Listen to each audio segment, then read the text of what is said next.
अब वो एयरपोर्ट से बाहर निकलते ही कर्नल जायद को एहसास हो गया उसका ताक़ुब किया जा रहा है, लेकिन ताक़ुब करने वाले अनाड़ी नहीं मालूम होते थे।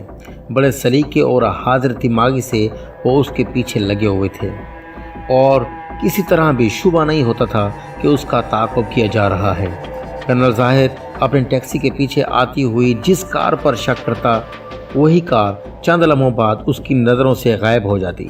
ऐसा लगता था जैसे कई लोग उसका ताक़ुब में लगे हुए थे और हर कोई पूरी एहतियात बरत रहा था।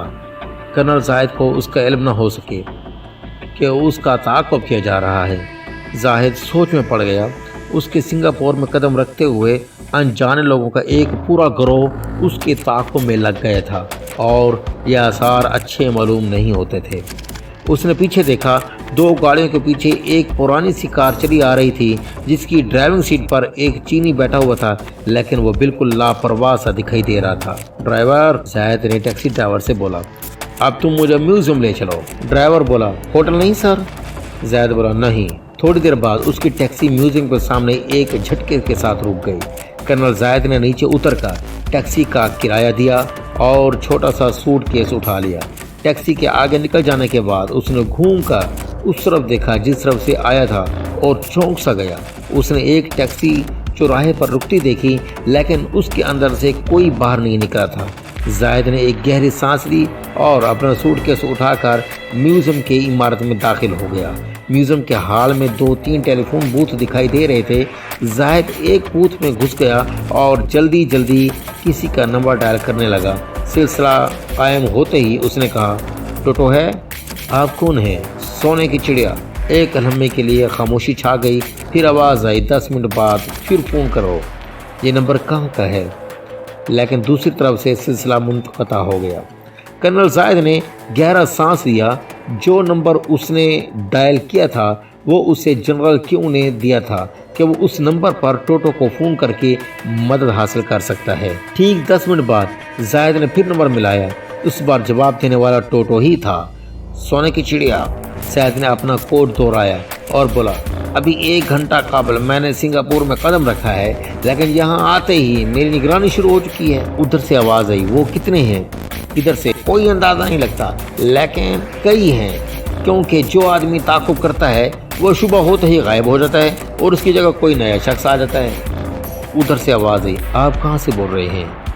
मैं म्यूजियम से बोल रहा हूँ। जाना कहाँ है आपने? होटल क्लार्क जाना है। होटल क्लार्क पिच दौड़ पर है, लेकिन ठीक 10 मिनट बाद म्यूजियम से निकलकर टैक्सी पकड़ें और अपना ताक़ुब करने वालों की कतई परवाह किए बगैर स्टैमफोर्ड रोड से बिच रोड की तरफ रवाना हो जाएं। जब तक आप होटल क्लार्क पहुंचेंगे, ताक़ुब करने वाले गायब हो चुके होंगे। शुक्रिया। और कुछ? बस यही बात है, जायद ने कहा। लेकिन ये नंबर कहाँ का है? आपकी इससे कोई मतलब नहीं होना चाहिए। अगर आपकी ज़रूरत पड़ जाए तब मैं आपके पास कैसे पहुँचूँगा? मैं हमेशा इस नंबर पर मौजूद रहता हूँ। जायद ने फ़ोन रख दिया और घड़ी देखकर अपना सूटकेस उठाया और धीरे धीरे चलता हुआ म्यूजियम से बाहर निकल आया। कोई भी उसकी तरफ मुतवज्जो नहीं था।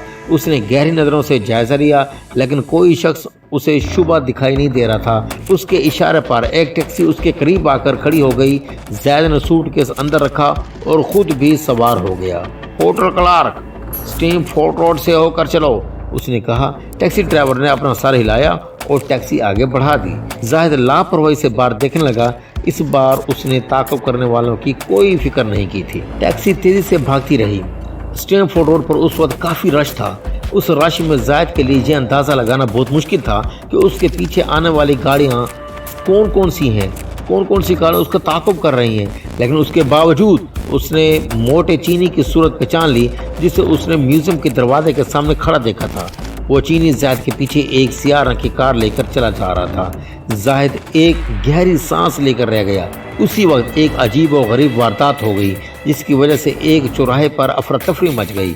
एक तरफ से एक ट्रक ट्रैफिक सिग्नल की परवाह किए बगैर घूमता हुआ और सीधा मोटे चीनी की सियाह गाड़ी से जाकर टकराया, जिसके नतीजे में कई रिक्शाएं और गाड़ियां उनकी झपट में आ गई थी और सारा ट्रैफिक धर्म भरम हो गया था। हादसे के फौरन बाद ही एक चीनी काफ़ी पीछे खड़ी एक टैक्सी से बाहर निकला और فٹ پاتھ پر بھاگتا ہوا چوراہے کی طرف آنے لگا۔ اس کا ارادہ ایسے ہی تھا جیسے چوراہے کے آگے سے دوسری ٹیکسی کو پکڑے گا، لیکن زائد کے دیکھتے ہی دیکھتے وہ چینی ایک موٹے تازہ سیاہ آدمی سے ٹکرایا اور وہیں فٹ پاتھ پر ہی ڈھیر ہو گیا۔ وہ سیاہ آدمی اس سے معافی مانگتا ہوا اس طریقے سے چینی کو اپنے پیروں پر کھڑا کرنے میں اس کی مدد کر رہا تھا کہ چینی بار بار فٹ پاتھ پر لڑک جاتا تھا۔ یہ سب کچھ چند لمحوں میں ہو گیا۔ کرنل زائد کی ٹیکسی اطمینان سے فراٹے بھرتی ہوئی۔ اب اسے یقین ہو گیا تھا کہ کوئی تعاقب نہیں کر رہا ہوگا۔ ٹیکسی ہوٹل کلارک کے سامنے رک گئی۔ یہ سنگاپور کا سب سے مشہور اور مہنگا ہوٹل تھا۔ زائد اندر پہنچ کر ایک کمرہ بک کرایا اور ہوٹل بوائے کے ساتھ اپنے کمرے میں آ گیا۔ ایک نوٹ لے کر بوائے رخصت ہوا تو فون کی گھنٹی بجنے لگی۔ زائد نے ریسیور اٹھایا۔ ہیلو، سونے کی چڑیا، کسی نے کہا۔ جی ہاں، میں ٹوٹو بول رہا ہوں۔ آپ بار میں پہنچے؟ لیکن ہم ایک دوسرے کو پہچانیں گے کیسے؟ اس کی فکر مت کرو، میں تمہیں پہچان لوں گا۔ ٹھیک ہے۔ زائد نے ریسیور کھڑے پر رکھ دیا اور کمرے سے نکل کر سیدھا گراؤنڈ فلور پر پہنچ گیا۔ ہوٹل کے شاندار بار میں اس کا سامنے ایک خوبصورت نوجوان سے ہوا۔ ہیلو، مجھے ٹوٹو کہتے ہیں، میں زید ہوں۔ زید نے دھیرے سے جواب دیا اور اپنا ہاتھ آگے بڑھا دیا۔ ہاتھ ملا کر ٹوٹو کرنل زید کو ایک گوشے کی میز پر لے آیا۔ ویٹر کو کافی آرڈر دے کر ٹوٹو بولا، مجھے یقین ہے کہ جہاں تک آپ کا تعاقب نہیں کیا گیا ہوگا وہ ٹرک والا حادثہ کیا تمہارا کارنامہ تھا؟ بے شک، وہ کئی تھے، سب کو سنبھالنا مشکل ہو رہا تھا۔ اتنے لوگوں کو آپ کے تعاقب سے روکنے کے لیے وہ حادثہ بھی کافی نہیں تھا جناب۔ زاہد نے ہنستے ہوئے کہا، ایک چینی کو تو میں نے خود اپنی آنکھوں سے کسی سے ٹکرا کر گرتے دیکھا تھا۔ اس کے علاوہ آپ نے ایک دوسرے چینی کو کسی لڑکی سے پٹتے ہوئے بھی دیکھا ہوگا۔ او تو زاہد گہری سانس لے کر رہ گیا۔ اتنا انتظام تم نے اتنے کم وقت میں کیسے کر لیا؟ یہ میری ڈیوٹی تھی۔ ویٹر کافی کا مگ لے کر رکھ دیا۔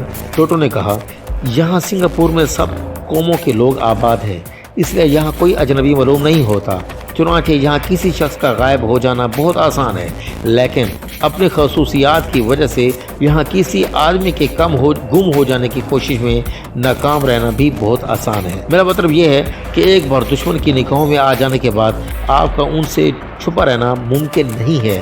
ابھی آپ ان کے پنجے سے بچ نکلے ہیں، لیکن بہت جلد وہ آپ کو دوبارہ تلاش کر لیں گے۔